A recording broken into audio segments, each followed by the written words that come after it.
Hello guys, welcome here to Out of Turn 4. I'm Brian here with you this week. Real quick, just be sure to give us a follow over at Tinkle Sports, and also be sure to follow me at Tinkle_B_Hummel for all the latest news. Of course, I didn't really get a chance to announce it last show, but I do have a social media now. I have a Twitter account for you guys to follow in order to get the latest news and also get my latest opinions on news stories that may or may not appear on this show or Tinkle Sports Talk. By the way, my apologies for not bringing you Tinkle Sports Talk this week. Really, there was no day that we, the hosts, could get together to do it. We will be back this Sunday, regardless of who's available, who's not. If I have to do it myself, I'll do it myself. But we will be back this Sunday. That's a guarantee. So anyway, let's get going here. So today we're going to talk NASCAR Texas as well as some silly season news. And then, of course, we'll have our picks for Kansas. But let's get started with the recap of Texas. Now, I didn't watch any of the races this weekend. As you guys know, not a huge fan of Texas. I think it's the worst track on the schedule, and I'm going to maintain that here today. John Hunter Nemechek, though, he doesn't hate Texas as much as I do. He wins the NASCAR Xfinity race there. It is his second career win, his first one since Kansas in 2018. That is back when he ran the full schedule for GMS Racing.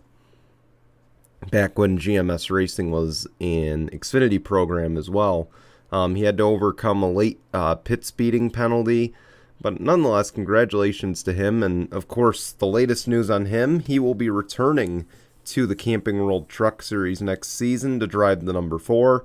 I thought for sure he would be driving the number 20 next year in the NASCAR Xfinity Series, and I kind of wish he was, because to me, he's kind of just stalling it out at this point. I mean, this was a great chance for him to move up. He proved it on Saturday. He proved that he could compete at that level, but maybe the sponsorship wasn't there, maybe the funding wasn't there, and that's a possibility, and it's unfortunate, but I hope by 2023 he will be running either Xfinity or in the Cup Series in a Toyota in some capacity, because I believe he's the best guy in that Toyota stable right now that is not currently in the Cup Series. So I do hope he'll get his chance. We'll see in the coming years. But nonetheless, I do think he's making a good decision staying with Toyota, but kind of wish he moved up.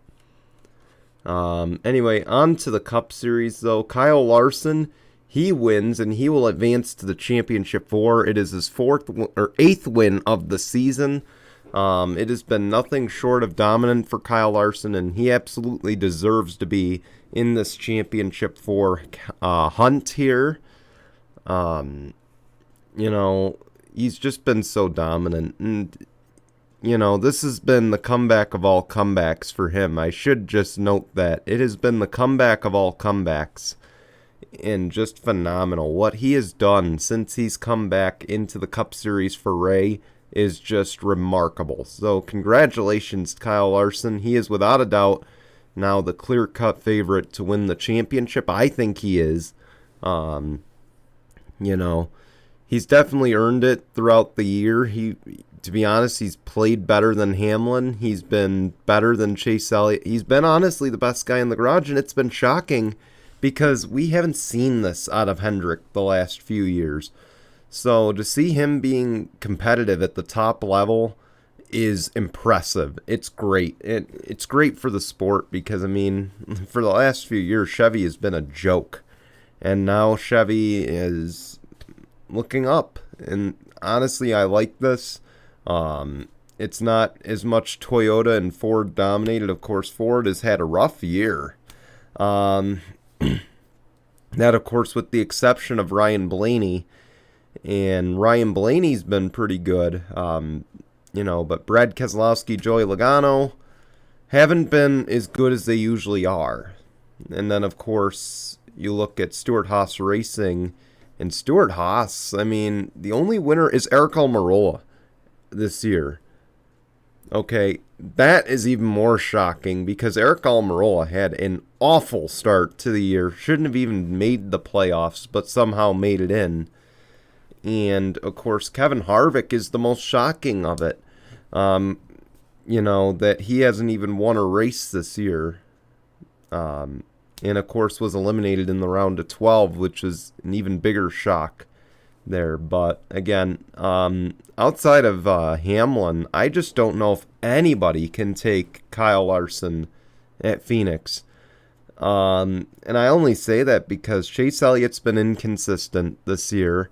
Hamlin has put up good runs, but he has not been anywhere near as fast as that 5. I honestly, the 5 is on his own island right now. I would dare to say at this point. Kyle Larson is on his own island.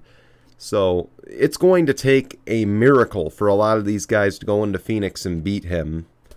They're going to have to hope for something to happen. So we'll see. Of course, now Kyle Larson can take it easy the next few weeks. I doubt he will, but he can take it easy.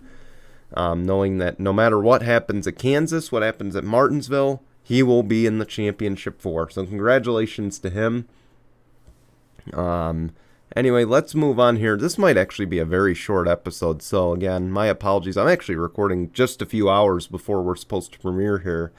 Anyway, we did miss one silly season news topic that we were supposed to talk about last week. Of course, we had Zach Carmine with us last week, and we do thank him for always being a part of our show here. He's always welcome to be a part of it. But again, we kind of missed it in last week's show because of timing. Of course, we went for like 45 minutes last week.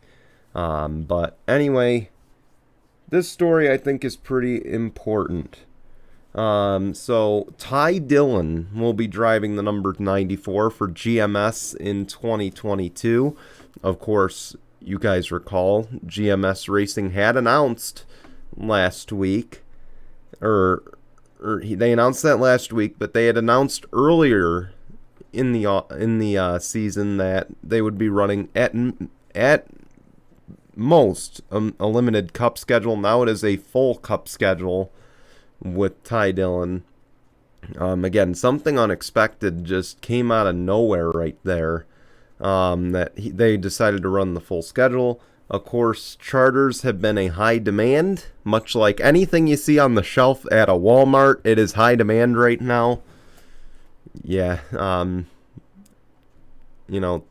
charters are starting to suffer that same effect, which is why I think NASCAR should get rid of the charters and just go back to the owner points ways of managing things with how many full-time teams we have. I looked at one page. It looks like we got 38 full-time teams this year. We got a handful of part-time teams that are going to be running possibly most of the schedule. So, something's got to give here.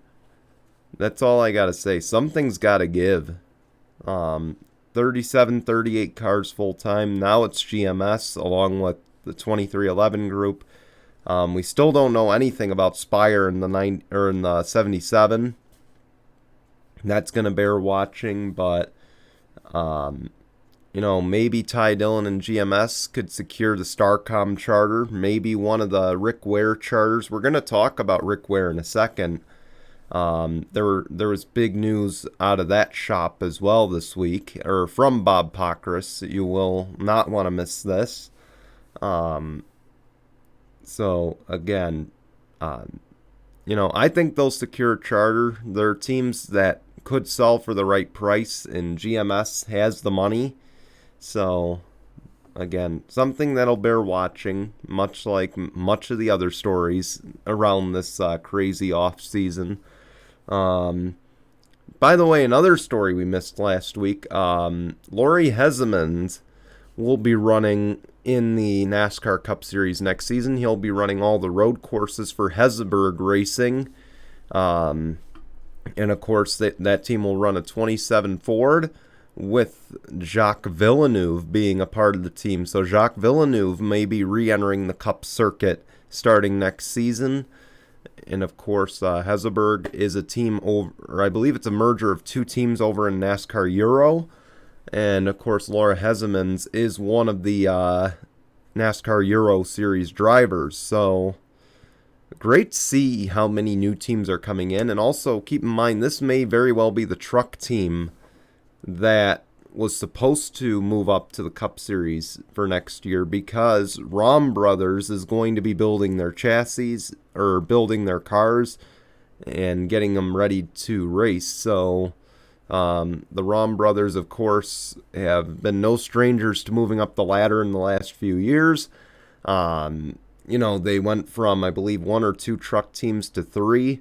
I believe now they got 2 truck teams. They've got a Cup program that's merged with, it was supposed to be with RSS Racing this past year.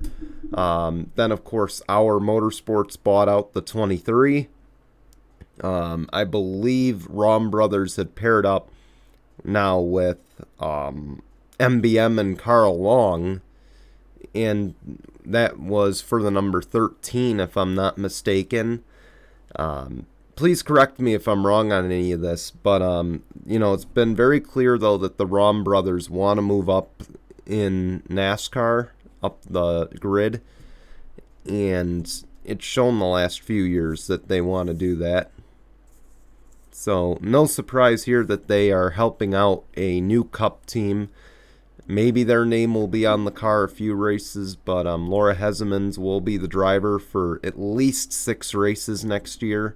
And then, of course, Jacques Villeneuve could run some of the short tracks, maybe even a few of the road courses is what I'm hearing.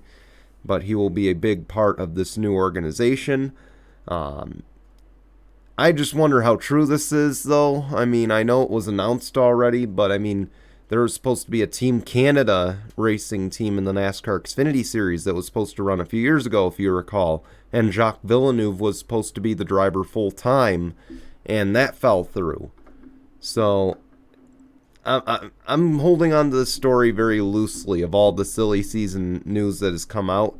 But if it is true, I'm a little nervous, because Jacques Villeneuve's an aggressive driver. That's one thing, which, we don't really need right now. But hey, I'm glad to see names on the grid, and can't wait to see what Hesmond or Hesburg Racing can do in the series next season on the road courses. Of course, the new Gen 7 cars will be very interesting to watch.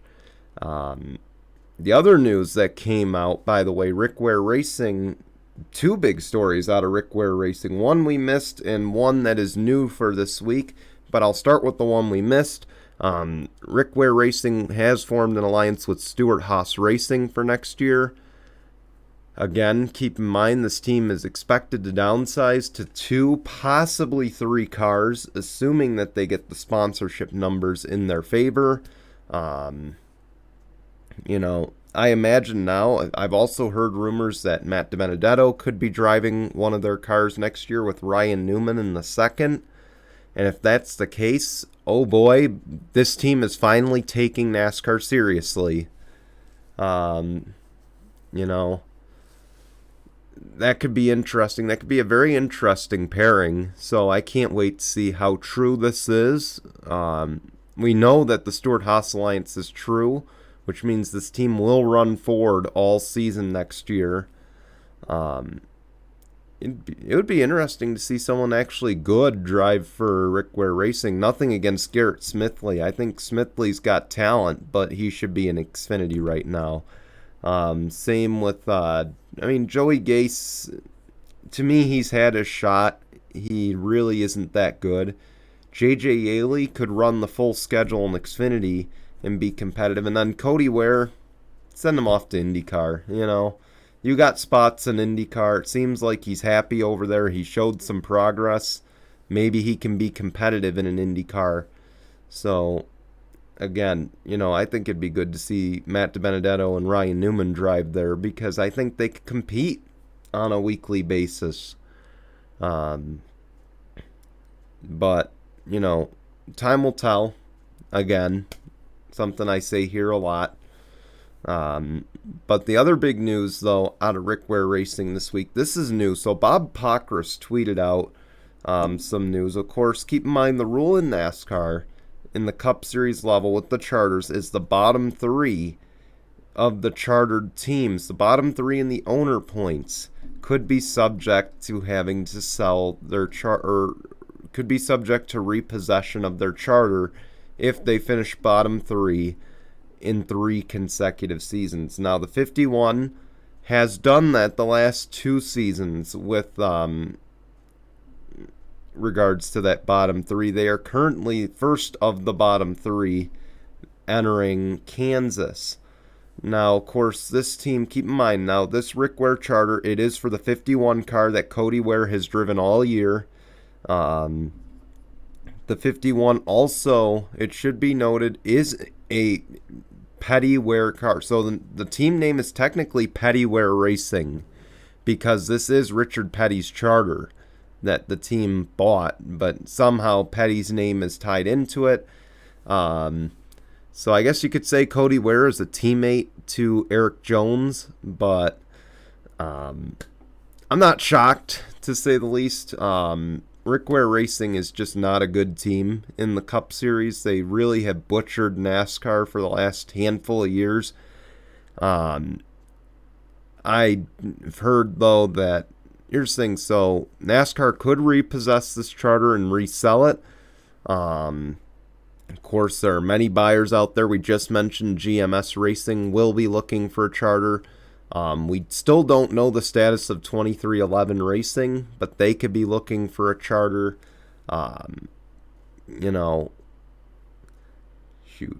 Spire could be looking for a charter. The possibilities are endless. I think we're done hearing about full-time teams for next year. But there are teams out there that could buy it. If NASCAR does repossess it, that would be huge. But of course, also, another thing you could keep in mind is the possibility that Richard Petty could make the decision of whether to sell the charter or not, because technically it is still Richard Petty's charter. Now, of course, we know he won't keep it for himself. He's not going to run a second car next year. I'd be very shocked if that announcement came out tomorrow that, Richard Petty's going to run a second car. He's taking his charter back. Because to be honest, I look up the grid. I just don't see anybody that could drive that car on a full-time basis, let alone anyone that could bring financial backing. I mean, Eric Jones brings just enough to the table as it is. So I just couldn't see someone coming in and running a second car for them. I think that's unrealistic. I would imagine the most realistic scenario is that, assuming that the 51 gets out of the bottom 3, I'd imagine that Rick Ware, here's the thing, we know Rick Ware's going to downsize, but I imagine that NASCAR would just repossess it in 2311 or GMS would get a hold of it. But again, I already expect this team is going to downsize possibly to 3 cars. Depends on how much Stuart Haas is willing to give them. I imagine not much because they're also helping out the 78 team for BJ McLeod and Matt Tifft. So with that, I imagine the 51 and the 52 will stay put. I imagine those 2 cars will be Rick Ware cars. The other 2 charters, one will probably get leased and the other one will get sold, is what I imagine. So, again, that's my honest thoughts there on what will happen to Rick Ware Racing. But it wouldn't shock me if at the end of the year this 51 is in the bottom 3, because that 51 car has just been atrocious. I mean, Rick Ware Racing, to be honest, in general, has been atrocious in the Cup level, which amazes me why they have 4 cars on the grid to begin with.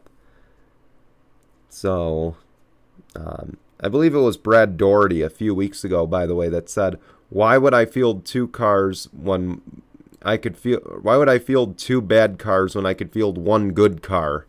And unfortunately, he said that and then 2 weeks later re-signed Ricky Stenhouse. But I digress here.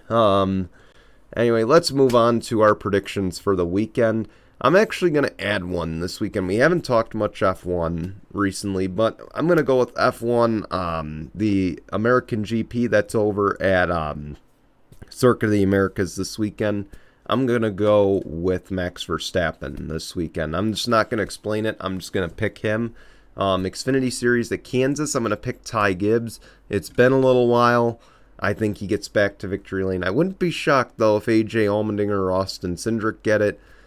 I would love to see Daniel Hemrick get it, but I just don't see that happening.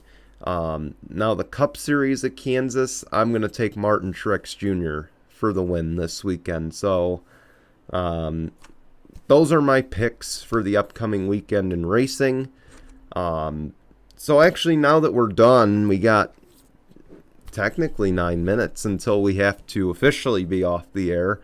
I want to take a moment and talk about the future of this show. Of course, keep in mind today is Tuesday, October 19th. Of course, this weekend, the 24th is Kansas. The 31st will be Martinsville Halloween. So we'll have, obviously, a show on the 26th, a show on the November 2nd. But then, of course, the championship race for NASCAR is November 7th at Phoenix. So November 9th, we will have a show. That'll likely recap the championship race. So after that, this show will probably be off the air, is what I'm believing at this point. NASCAR and IndyCar are done. There will be some silly season news. We'll probably just keep it updated on Facebook and Instagram with Out of Turn 4 short episodes, just to recap those stories. But I just don't see a point to, once the season is done, to have full episodes of Out of Turn 4. So we will be taking, in a way, a hiatus. This will be the end of Season 1 on November 9th. We will be back with a special for the 24 Hours of Daytona. I imagine I'll probably have Zach with me for that show. And then we will be back in February, probably the first weekend in February, probably like February 8th or something, February 1st or February 8th, we'll be back, and of course we'll recap all the news that occurred in the off season, as well as the Busch Clash out at LA Coliseum. And the other reason for me kind of putting the show on hold until February is because, as many of you may or may not know, I am a basketball coach. I don't know if I'm going to be coaching this winter, but assuming I am, that's going to be a little too much on my plate to handle 2 shows. But when we do come back in February, and this is the plan, we will be back in February. We're going to have 3 more shows, though, before then, as well as a special in January for the 24 Hours of Daytona. So, again, 3 more episodes, the 26th, the 3rd, and the 10th, hold up. So we're going to have one the 26th, then we're going to have one the 2nd of November, and then we're going to have one November 9th. And then whenever the 24 Hours of Daytona is, we'll have a show the Tuesday before that, and then we'll be back in February full time with Out of Turn 4, and that'll go for the whole season. It's just, again, I got too much on my plate in the winters, and, the other show as well. So I think it's just best for me, especially considering racing will be out of season at that point, to just take a step back and let the show kind of end, the season for the show end. So that's just where I'm standing right now.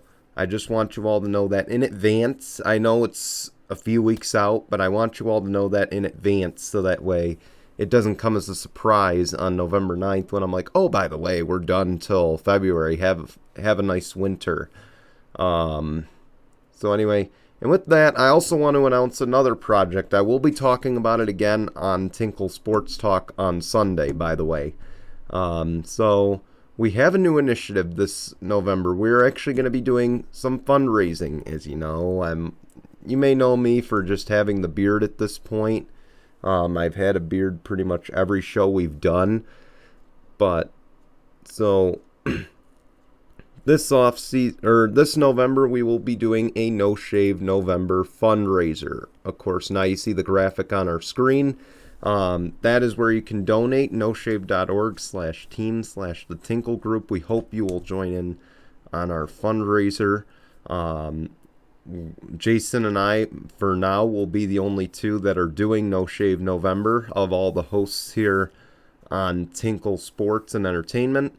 I will be shaving on October 31st, so you'll be seeing Babyface for the rest of these shows, or for the final show, obviously, because I will be using this and getting rid of the beard, and we hope you will do so as well on October 31st, and then joining us for the entire month of November in the No Shave Project. We will share updates on our fundraising efforts, but again, we'll have more details on Sunday about No Shave November on Tinkle Sports Talk, but this is to raise money for cancer awareness.